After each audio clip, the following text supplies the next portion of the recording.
C'est une première qui semble faire l'unanimité. Le 19 janvier, Jacinda Ardern annonçait sa démission après 5 ans et demi à la tête du gouvernement néo-zélandais, expliquant qu'elle n'avait tout simplement plus assez d'énergie. Celle qui avait été réélue en 2020 lors d'une victoire électorale écrasante a laissé la place à Chris Hipkins qui est officiellement devenu, ce mercredi 25 janvier, le nouveau Premier ministre de Nouvelle-Zélande.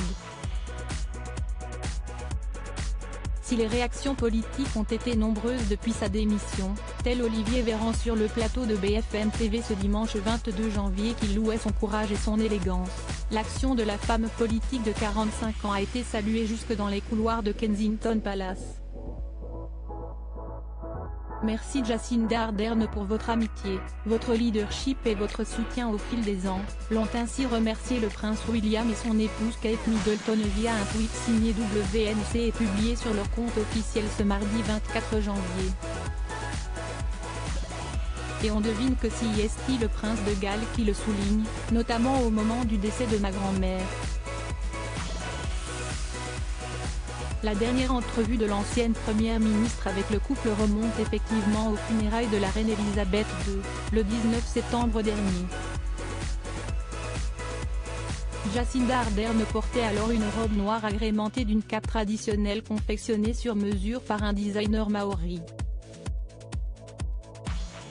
Kate Middleton et William souriant malgré les attaques d'Harry, leur sortie remarquait un royaume du Commonwealth. La Nouvelle-Zélande faisant partie du Commonwealth, le Daily Mail rappelle que l'héritier de la couronne britannique s'était rendu sur l'archipel en 2019 à l'occasion de l'Anzac Day qui commémore, chaque 25 avril, les troupes originaires d'Océanie ayant combattu pendant la Première Guerre mondiale.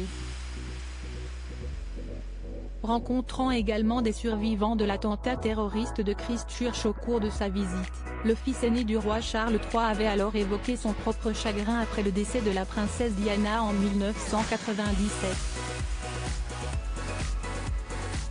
D'habitude avare sur le sujet, il avait déclaré « Le chagrin, si vous le laissez faire, vous révèle qui vous êtes. Il peut révéler des profondeurs que vous ignoriez. » C'est ce qui s'est passé ici. Un acte de violence était destiné à changer la Nouvelle-Zélande, mais au lieu de cela, le chagrin d'une nation a révélé la profondeur de vos réserves d'empathie, de compassion, de chaleur et d'amour. Article écrit en collaboration avec 6 médias. Crédit photo, agence.